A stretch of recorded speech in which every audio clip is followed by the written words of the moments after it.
fuck, I forgot. Shit. We were talking about, like... How nice it is that you're playing with me now? Oh, yeah. So, like, from my end of it, it's really nice that I get to be included in this, because I always felt kind of like a bother if I ever, like, interacted with you and stuff. Oh. When you were playing. It's not like... I mean, you already know this. Like, yeah. I feel like to be polite, to not interrupt when you're playing your game and recording, you know, it's just kind of that thing, because I'm not part of the entertainment. And so, you know, I'd have to do my own thing by myself, or go off and cook something. Which is why I would always try to record, which is what I was doing, like at times where you weren't around anyway, like in the early mornings. Yeah, and it would just get kind of inconvenient, you know. I guess when it came to timing and stuff. But it's nice to do this with you, because then, like, I feel included, and I don't have to worry about, like, being disruptive to your recording or to your audience or anything like that. You know? Okay. Good, like, I'm glad. Yeah, because, like, every time, like, I listen to your videos and, like, I'm interjecting in or saying something, I'm like, oh my god, his annoying wife is going to be coming on and stuff. That's just me being, like, insecure and silly. Right. You know, but whatever. I'm sure the audience doesn't care. I have no clue. I haven't seen any comments in a long time, simply because... Well, actually, I've been seeing a lot of comments recently, because at this point now, at the time that I am recording this episode, I have not uploaded any of the new XD episodes yet, ever since I took my little hiatus. So, the comments I've been seeing recently have all been for Punch-Out, which never, ever stops getting comments. I always still get comments on Punch-Out. And Mass Effect. I actually have a group of people watching my Mass Effect LP, which makes me really happy. I put so much time into that LP. So, I'm glad people are watching that one. Speaking of Mass Effect, we need to work on Darla's. Yeah, I'm not so sure what we're going to do with that, because, like, I want to stream it, because that's how we started. Yeah. But I don't want to stream right now, because I don't have a good enough capture card for streaming. Yeah. My capture card is good for capturing things that aren't streaming. I need to get like an HD 60 if I want to stream. I really do. Didn't we, like, end that, like, stream with Darla, like, shooting someone innocent because I wasn't paying attention? No, I don't think so. Maybe. Oh, that God. must have been where I ended it. I don't remember. Yeah, see, I kind of suck at paying attention. Just so everyone knows. It's actually really bad, and I think that's why, like, I have trouble sometimes at work. Because I forget things the moment I'm done with them. And it gets into really awkward situations, because, like, my supervisor's asking me if I did something, and I'm like, I actually don't know if I did it. Did I do that? Yeah. Did I do that? Look at that! I'm sure somebody was like, why are you throwing an Ultra Ball when you haven't heard it at all? Because sometimes that happens, and you're like, yes, now I don't have to deal with that shit. I just throw balls. I really don't care as much of, like, what kind of balls I got. Well, throwing the ball in this game, like, randomly, is actually not a bad strategy, because the Pokemon that you're capturing are owned by other trainers. So if you throw a ball at it, it's like hitting it with a 1KO move. The one-hit KO move. Yeah. Well, because watch. Because, right, I'm fighting a trainer. I catch their Pokemon, they're going to be done. Watch. Watch. Watch. Bam. Battle over. Oh my gosh. That's kind of OP. Yeah, well, it's going to get really ridiculous at the end here, and I'll explain it. The final boss in this game, in my opinion, is actually not that challenging if you exploit him, which I'm totally going to do. I'll show you when we get there. So you're might still be Santa? I'm going to exploit Santa Claus. Exploiting Santa. Sounds like a really bad, like, porno comedy. I was going to say novel. Novel? Yeah, it sounds more like a bad novel. Speaking of bad novels. Yes? Okay, so my break room has a little shelf where people can just kind of, like, take a book and leave a book. Uh-huh. Or, like, people can just leave tons of books. And a while back, someone just dropped off this entire box full of romantic novels. How romantic? Like, shitty romantic novels. Like, the smutty kind. Okay. Like, some really awful looking ones. There was a couple that looked pretty decent. So, like, you know, I grabbed a couple for, like, Danielle, because she likes romance novels, and there was a couple, like, vampire ones. Hey, Danielle, Rosie got you a bunch of shitty novels. They're not shitty. I'm just joking. Those ones are actually good looking. Okay, you got the good. Oh, they're good looking. Well, I mean, I tried to pick out the best ones. Sorry, I'll stop interrupting. All right. Anyways, so there's tons of those novels. So, like, over, like, a long period of time, they were slowly being picked off by people. I think people were, like, sneaking in and trying to, like, grab them without being noticed. And, like, one gal was, like, reading them. She's not here anymore, but she was reading one of them, and she's like, man, these are just awful novels. Why am I reading this? You know? So they were all picked off except for one, and the title was Hot and Bothered, and it was just, like, the picture was, like, some chick in a bikini on a beach being, like, carried by a buff man. And it was really, like, it looked so trashy. And someone decided to take it out of the break room and set it on one of my coworkers' desks. And it had to be Renee's desk. Because she ended up being the one to make a big deal about it in a hilarious way, because she's got a really, like, raunchy sense of humor. It's fabulous. Yeah. She has no filter, and it's a wonderful thing. And so she starts asking around, she's like, who put this Hot and Bothered on my desk? Do they think I'm gonna like it? And then she starts, like, reading parts of it, and decides to go up to certain people that have been there for a while, and decides to read, like, parts of it. And apparently there's this part about not having someone be my pretend daddy.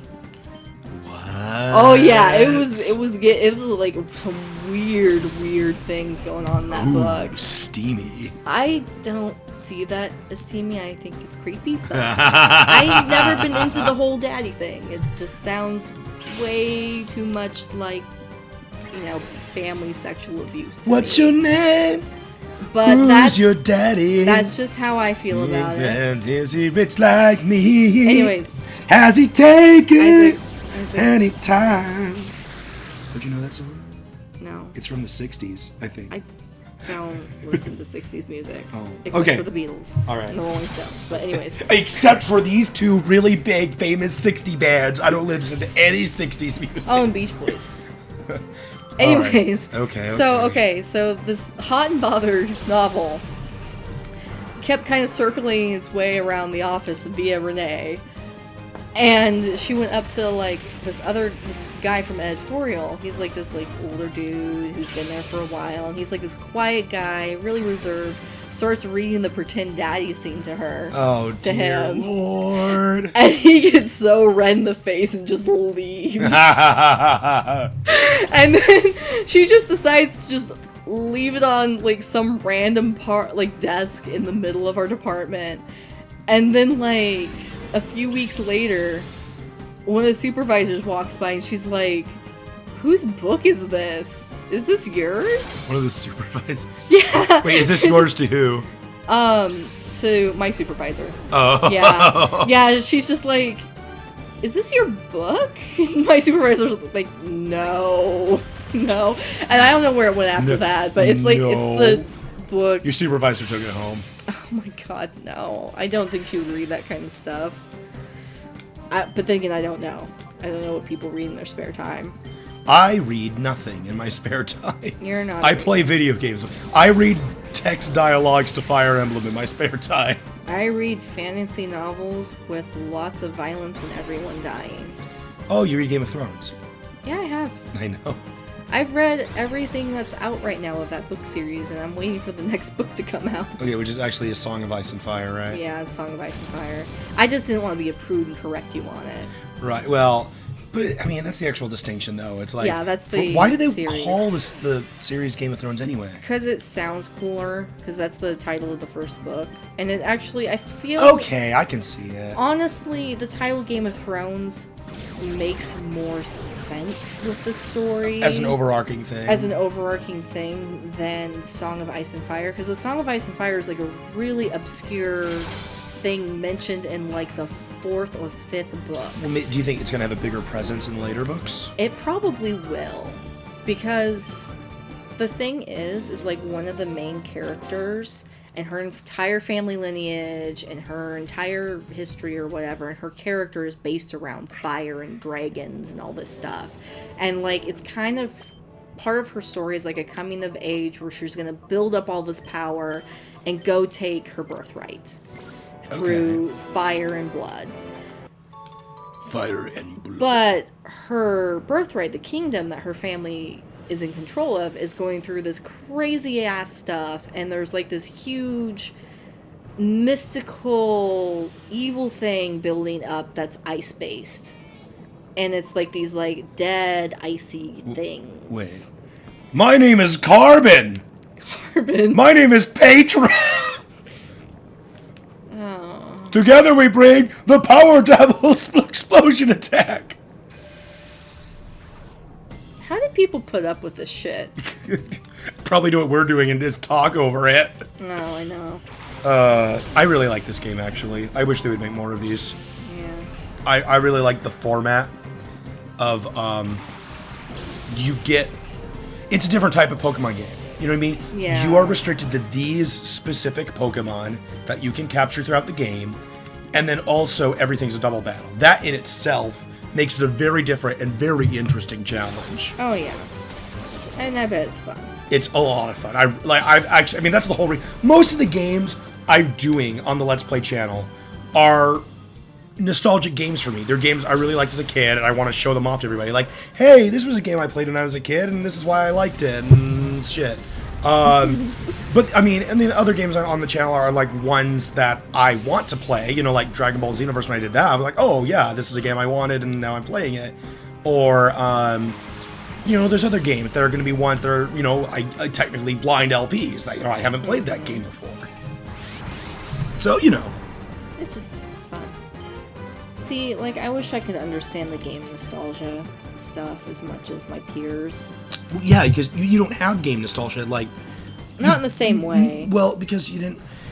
I mean, any games... What games would you have nostalgia for? Like, games you played when you were a kid? Really obscure shit, exactly. like Nanosaur. Like Nanosaur is the one you tell me about usually. Yeah. And, like, even then I didn't play a lot of games as a kid, because, like... I just never had the patience for it, and I didn't have the problem-solving skills to really deal with it. Like, I'm a smart person, I was a smart kid, but just games didn't appeal to the kind of, like, intelligence I kind of had at that time. It wasn't until, you know, like... This is gonna sound really weird, but it wasn't until I started doing sports that I realized how to actually play games. Because, like, I would understand the sort of... Okay. The motor skill type aspect of it and muscle memory that I was incredibly lacking until then. And that actually helped out how I did games, you know, and how to deal with goals and how to, like, achieve those arbitrary goals through, you know, learning those skills. Because, like, I mean, my biggest problem was learning the controls. Like, I couldn't understand and figure out the controls fast enough when I was a kid. But when you do sports, you're basically training your body to have a strong, like, hand-eye and body coordination and to develop those motor skills, you know? Yeah. And to become more proficient at it and to learn it quick enough so then you could be successful at it. So I kind of just translated what I learned there with muscle memory to games, which is really fucking weird. Makes sense to me. Yeah, but that's just how I learn things. Like, I have to apply everything I learned to other things, or else I can't retain that information. I think that's how people work in general. Like, after you've initially learned things, like when you're a little kid, before you can remember, everything else after that is building off of that. Yeah, I guess so. You know what I mean? Like, for me... Oh, shit. Okay. For me, I can't remember a time in my life where I couldn't read. That was just ingrained to me from as far back as I can remember. I can't remember a time where I can't read. And I can remember pretty far back. I can remember to before kindergarten. But I can't remember not being able to read. It was just something I always did. So I built up from there. You know what I mean? Yeah. And see, like with the gaming stuff, the more I did games, the more I learned how to problem solve in creative and quick ways that I wouldn't have been able to do before. Like, I'm probably would have been way better at mathematics now than I was when I was younger. because now I understand how to problem solve in creative ways, you know? Mm-hmm. Because of gaming. And it's just all kind of built up on that. I don't know. It's just interesting. It is. Oh, jeez, Bowser's almost dead. Toaster's not doing so well either.